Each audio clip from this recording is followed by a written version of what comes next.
this is Amber, and I wanted to talk to you guys today about different fibers. And the first one we'll talk about is wool. So wool, of course, comes from sheep, and this is an example of what that fiber might look like. So when it's on the sheep, this is the side connected to them, and these are kind of the locks that come to the outer end. This is Teeswater wool, so they have these very pronounced locks that are a lot of fun to use. And then when you go to shear them, when you give them a haircut, this is the part that just trims off. So this has been washed, but it also will be carded and combed through and moved to separate these little pieces of vegetable matter, hay, dirt, things like that, so that it can be processed into a roving. So a lot of your wool that you're going to buy at yarn stores and stuff are not the fleece, the plain fleece. It's actually going to already be processed and carded and put into place so that the fibers are aligned a little bit better, and this is a little bit easier to spin. So this is an example of roving, and if you pull it apart, you can see what those original fibers look like from the sheep. So these are, maybe 5 inches, 4 or 5 inches long, and they have a little bit of a crimp to them, so that crimp appearance is very common in sheep's wool. For alpaca, oh, I forgot to bring some raw alpaca locks, but so this is some alpaca, Wakaya alpaca. Actually, this is a Surrey Wakaya blend that's already been made into roving. Yeah, bummer, forgot the Surrey locks. I'll do a whole other video on alpaca and the difference on alpaca fibers, because that's, of course, what I know best, and I think it's worthwhile to hear that. So these fibers are, maybe about 3 to 5 inches in length, so maybe a little bit shorter than that wool in that particular case on that roving. It is kind of, you see this little bit of almost like a halo or kind of a flyy effect to it. That's common with alpaca, and it's really common with the Surrey. So you get kind of this halo to it.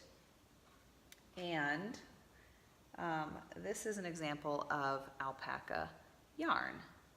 So you can see it has a little bit of this halo, or you see those little flyaway pieces to it. This is an example of alpaca versus the wool. Yeah, I guess this one has a little bit of that too. The wool, it's a little bit more lofty, a little bit more bouncy. This is also in the way that you spin it. But the alpaca, this is a mix of Surrey and Wakaya. It's going to be a little bit heavier, and because it has the Surrey in it, it's more likely to drape and kind of hang, because that Surrey is heavy. The Wakaya is a little bit lighter, and alpaca in general is heavier than wool's going to be. So you may not want to have a sweater that's fully made of just alpaca unless you blend it in with a little bit of wool, because it'll just be too heavy. You'll never want to wear it. So that is wool and alpaca. Wool locks, a lot of times people will dye wool locks. This is actually Gotland sheep. And people will spin straight with the locks. I do a few different things. I core spin, and then sometimes I'll let the lock capture onto the core, so it ends up wrapping around your core, and you kind of get these puckers in your yarn where the lock is at.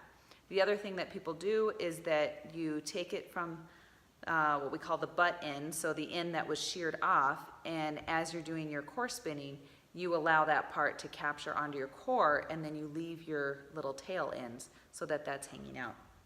So that is the sheep locks.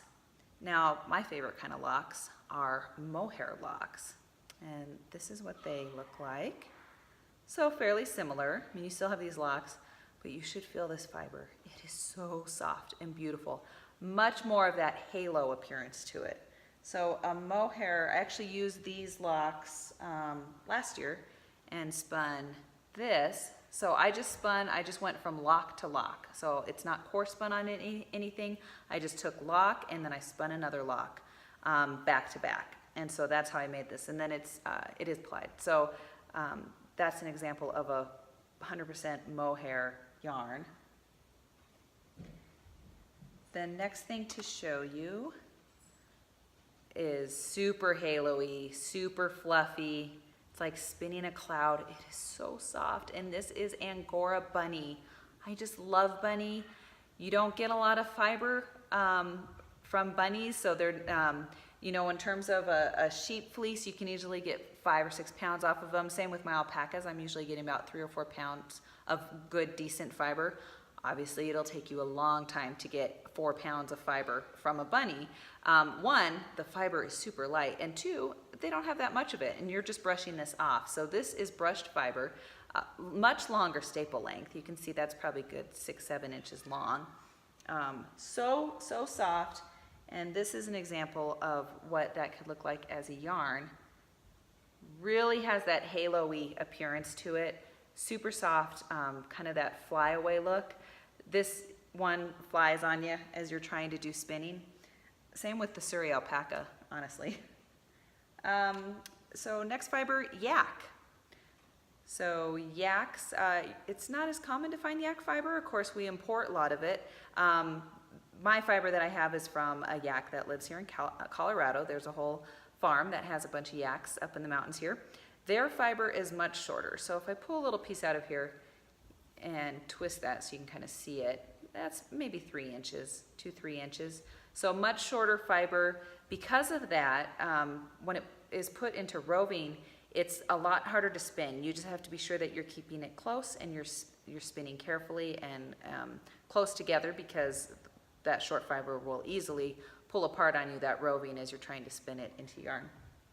And this is one of my early spins, so it's not the best, but that's yak fiber. And then silk, love silk, love the appearance of the silk, love the shine that it gives to a fiber, love the feel of it. It's so wonderful. So this is just a beautiful hand-dyed silk, and the silk has a much longer staple length, so easily 7-8 inches or so.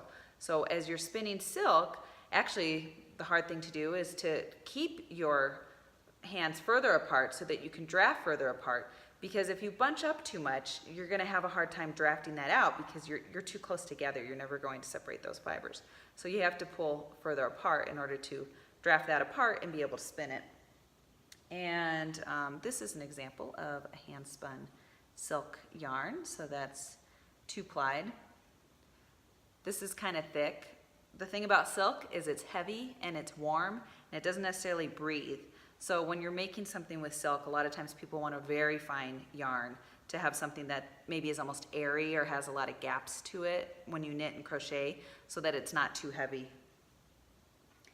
And then the one thing about silk, though, is that it is expensive.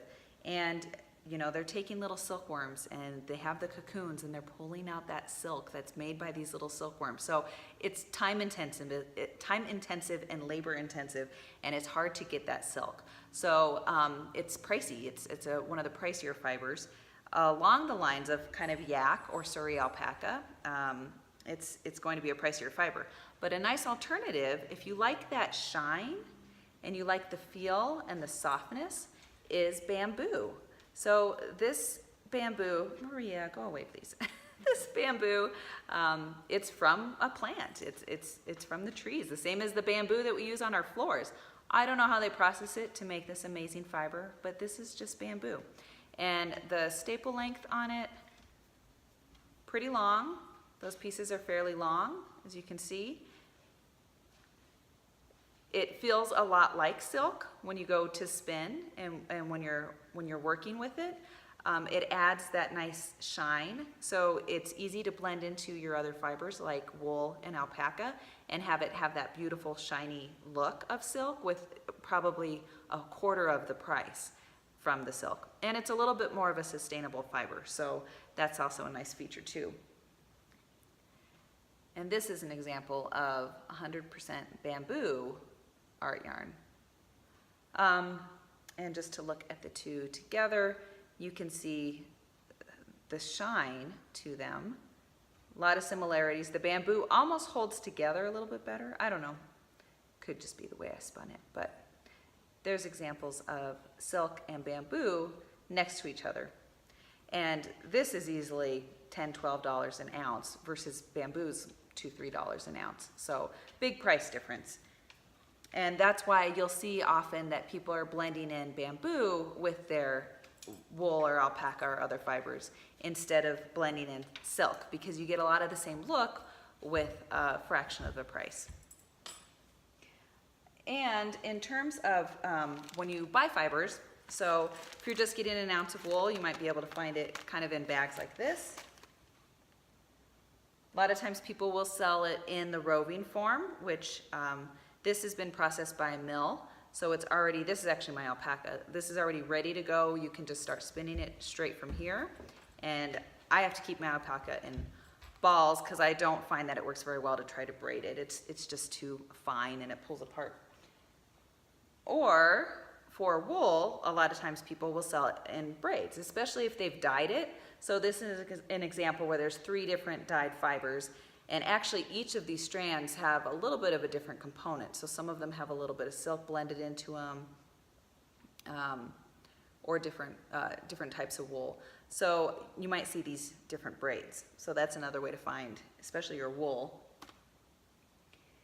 And blending, I think, is my favorite part about stuff. So sometimes I spin 100% of a certain fiber, especially if it's for a competition, but the majority of the time I'm probably blending. So like in this example, I've blended my alpaca with different wool. And the reason I blend wool and alpaca so much is because I told you about how alpaca has that heavier fiber. It drapes nicely, it's very soft, but sometimes it's a little bit heavy, and it doesn't necessarily hold its form as well. So if you're trying to knit a sweater or a vest or something and you want it to keep that shape, sometimes you want to blend in a little bit of wool, and it gives it that stability and that memory so that it holds a little bit better for your final project. Same with this one. So this is alpaca, and I've blended in some wool and stellina in there, or Angelina, and then made the final yarn. So a lot of times I tend to blend things. And that's the best part, is finding which fibers you like and then blending them together. But this is a little bit of an introduction of some of the common fibers that you might see out there, and what they would look like and what their staple lengths are like, and maybe some of the differences when you go to spin. So hopefully this was helpful, and if you have more questions or want more videos or more details, just let me know. Thanks.